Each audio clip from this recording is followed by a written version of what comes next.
questions back out. So no gambling for you. Do you have a favorite game? My favorite game is straight pool. Straight pool? Yeah, commonly known. Yes. And that's kind of what you started playing also, wasn't it? No, it's like everywhere. Usually 8-ball, 8-ball, 9-ball. But my coach made me focus on straight pool in the beginning. Do you have a favorite competitor that you enjoy playing? You feel like pushes you, or? The question is, do you have a player you don't like to play against? That's a more interesting question. But in general, I like to be challenged. I mean, if you go to a tournament and you see the draw and you have a tough match, you hope to have somebody that you don't even know to be an easy match, right? Especially the beginning of a tournament. But I noticed that a lot of the tournaments that I've won, I had to play like top names, and kind of, I guess, brings the best out of me. I tend to lose against the ones I'm a favorite, like here in this tournament. Sure. So I kind of accept that. I couldn't single out a player, but now, would you say that that is something that would be a goal of yours to work on, or you don't seem to? I mean, do you compete in many tournaments where there's, not? Yeah, every tournament you go, you're kind of the favorite or the underdog. Doesn't matter which tournament it is. And if you go to international events, they're all great players. You still might be the favorite. But yeah, that's it. I don't know, it's just normal, I guess, if you have somebody that is currently maybe on a hot streak and he's dangerous, that you focus a little harder. It's just human nature. Yeah. But it can work for you too. It brings the best out of you. Yes. Best in you. So you said the other question would be better. Do you have a player that you don't like playing? I also don't want to name anybody, but sure. Just don't like. I like to just play the game and not be involved in mind games. And some players, they just use everything to gain an advantage. And I'm not a big fan. I'm big on sportsmanship and fair play. And some of these guys, they just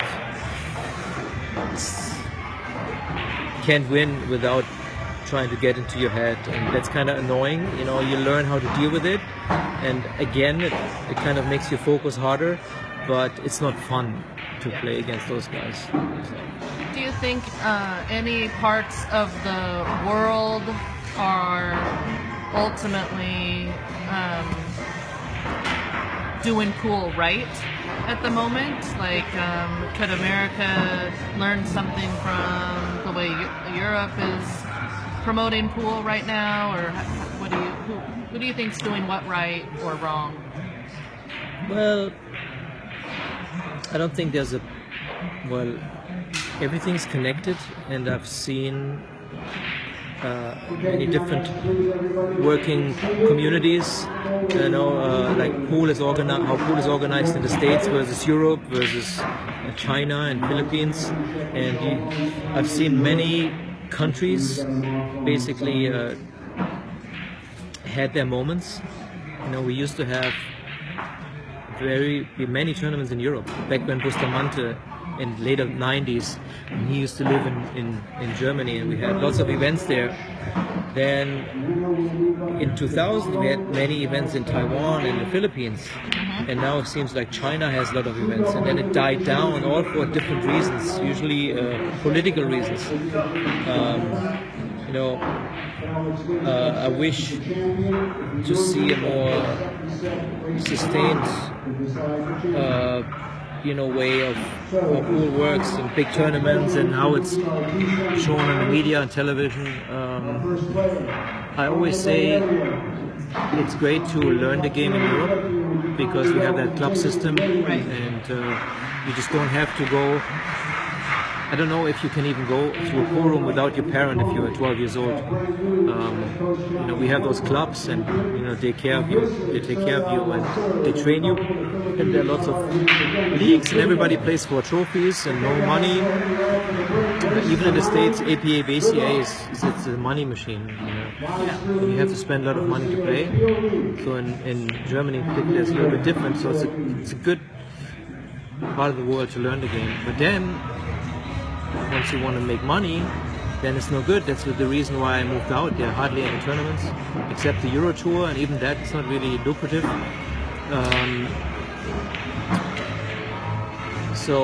But maybe a combination of that, you know, that's what's lacking in the States, to do more, like Billiard Education Foundation, do more for the kids. So in 10, 15, 20 years you have new players that are ready. And in Europe it'd be nice to have more professional events. So I would like to see a mix of that. Yeah. Do you have an opinion about what would make professional events more successful, or some components that need to happen in order to support the pros? Well, we need more higher class production, I think. Matchroom is doing a good job with their events. I mean, everybody has to work on it. The players, the way they present themselves, the way, you know, we should be more united. It's really tricky because everybody has a different agenda, and the pie is so small, and everybody wants a piece. It's hard to make sacrifices for the greater good of developing the sport. And the same goes for the promoters. You know, instead of promoting better events, you know, making them grow. Maybe they want to keep it small, so it's always theirs, and if they make enough money for themselves, then they're happy. It's tough. You need a good tour. You know, it should start from the World Federation. They should do a better job. Right now, it's kind of a mess. You know, the calendar. We have tournaments that pop up out of nowhere, and then they get cancelled again. It's just tough to make plans. There's just a few events that happen every year. But I'm just a player. I'm not, I never organized an event or never been part of a federation, so it's, who am I to judge them? I just see things that are wrong. Right. It's really tricky to plan as a professional player. Sure. Do you know how many countries you've been to? Must be in the 50s or so. Do you have? No, you get around a lot. I think that's a nice thing. Yeah. Being a professional player, I get to see different cultures and have friends all over the world. And it's also the problem that I don't get to see them as often. Even my family, I haven't been back in Germany in over a year, so I miss my friends and my family. But at the same time, I'm in California now. I'll be in New York tomorrow, and then I'll be in Vegas with my friends, and then I go back to the Philippines. And so definitely opens your mind. It's nice to see. At the end, we all speak the same language, which is cool. You know, everybody shares the same passion, and it's a communication tool. Do you have some of the places that stick out for you as favorites? In terms of what? In terms of the way events were ran, or in terms of things that you've been able to see and sightseeing, or any way you want to take it? If we're sticking to pool, in general, I like the matchroom events. Doesn't matter where they do it. Just, you know, high profile, good audience, good production. I like the amount of spectators Asian tournaments bring out. You know, sometimes they have thousands of fans in the Philippines. You know, they're very emotional. So I think it was one of my most memorable tournaments when we played World Cup of Pool, Ralph K and I, for Germany against Team Philippines at home in front of thousands of fans, and they're just all crazy. No, 5-1. Okay. And but even in the States, you know, I always felt it very glamorous. Before we had events in hotels in the States. I missed the tournaments in Europe. haven't played in too many in the last decade or so.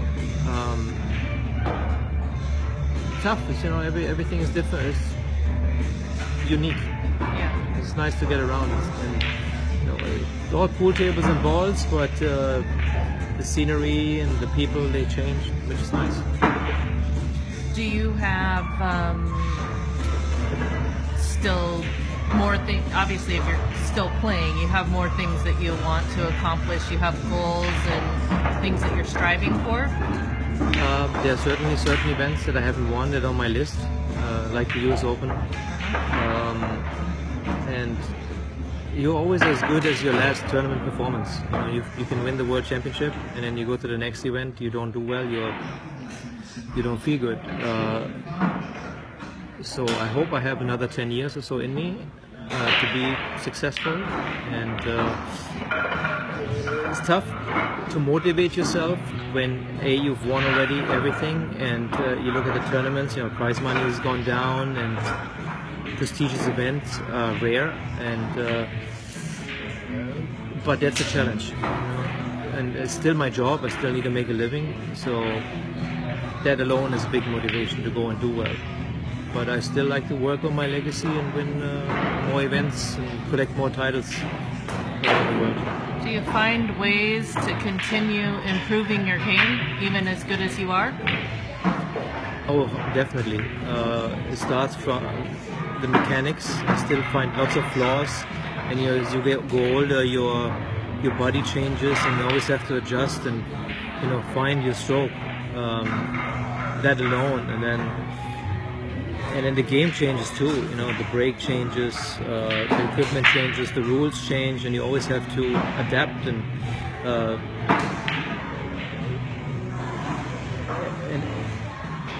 and then mentally, I think we're still very young as a sport. If we were playing for millions of dollars, we'd all have people supporting us with, you know, mental coaching and all that stuff. So I think there's still a lot to come, and maybe hopefully one day we'll get there. Yeah. To bring your peak performance every tournament, every match, every shot. You know, that should be the ultimate goal. Were there any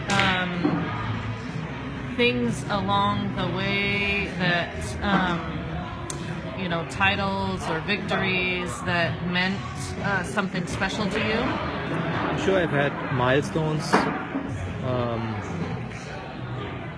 One of them definitely when I won the World Championship in Cardiff 2003, World 9 ball, it put me on the international scene, even though I was, I think, known in Europe already.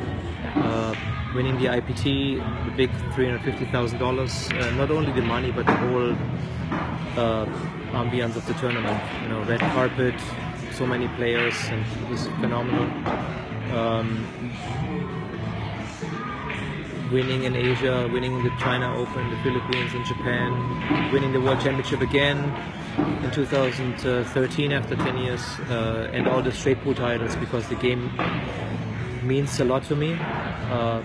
So there are lots of milestones, lots of small events, even maybe regional tournaments that mean a lot to me at that moment. Yeah. With the Moscone Cup, I know that ultimately there's Team Europe and, you know, Team USA. If you were creating your own team out of everyone, who would be on your team of 5 people? Oh, so tricky. I don't even live in Europe, and when I watch some streams of the Euro Tour, there's some players I never heard of, and they play fantastic. Yeah.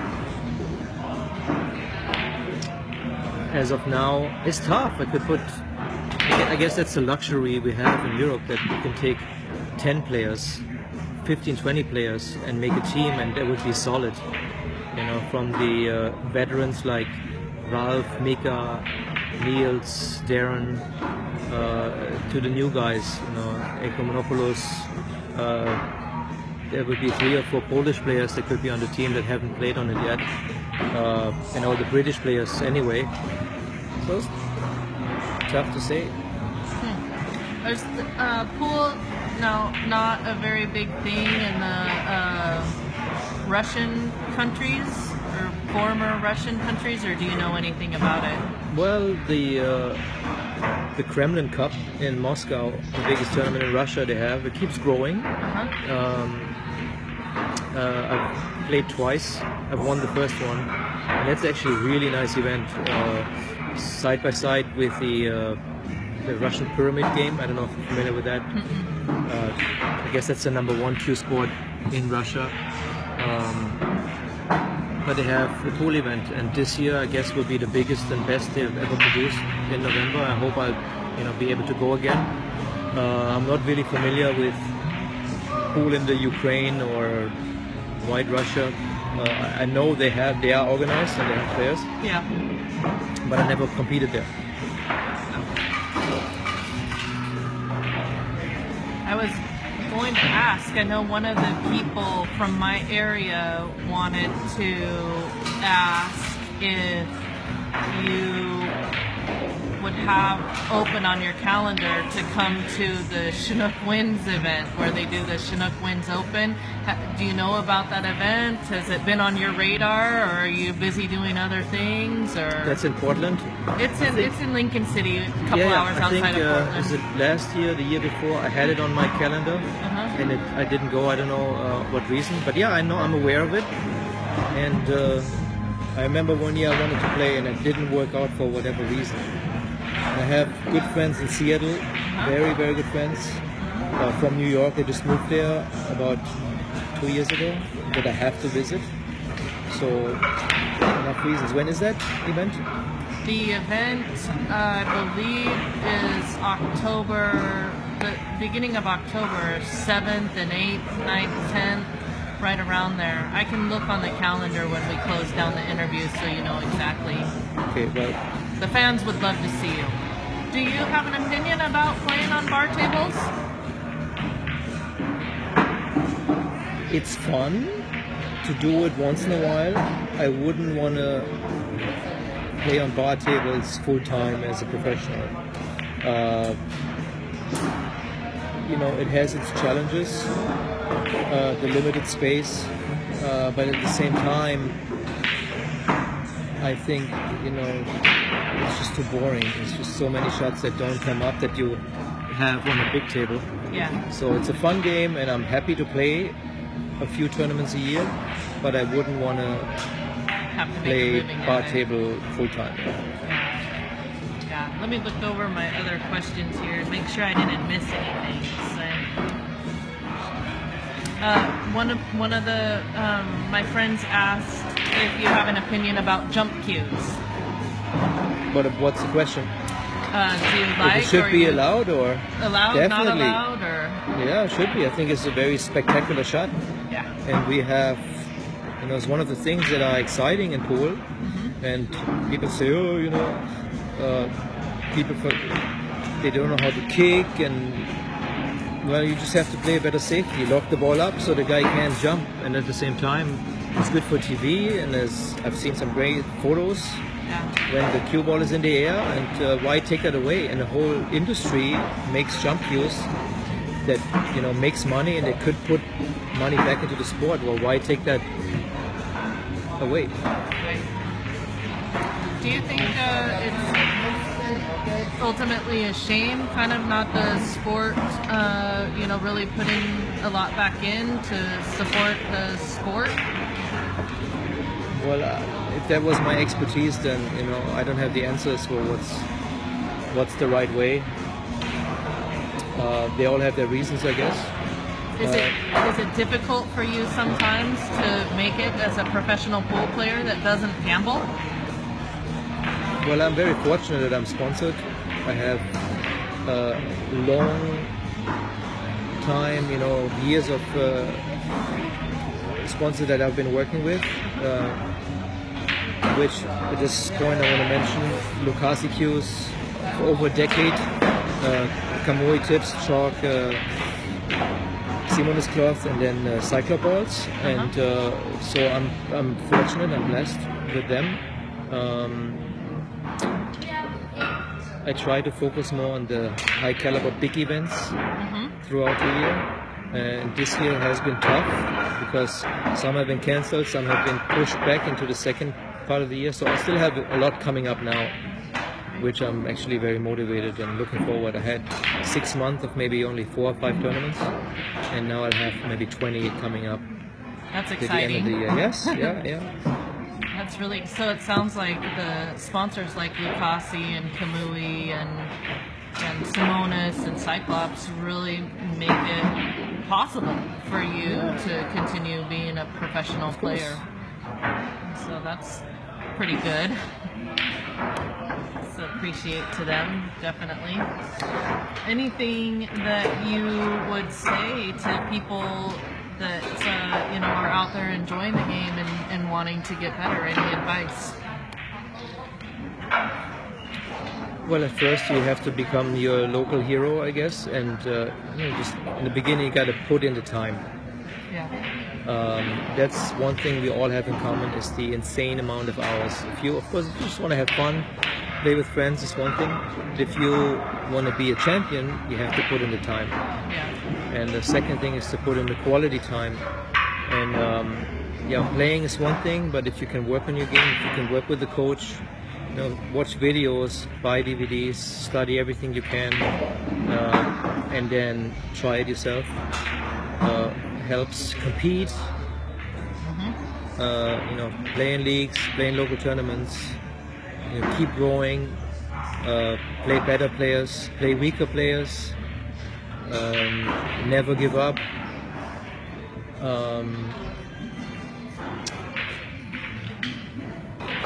And just keep having fun. It's supposed to be fun, right? It's supposed to be fun, yeah. Sometimes we forget.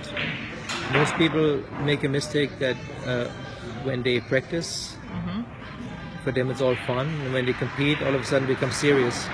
Where maybe it should be the other way around, where they should put in more seriousness, can I say that? Or they should put in more effort, and when they practice, when they have a competitive play, they should enjoy and have fun. Yeah, that makes a lot of sense.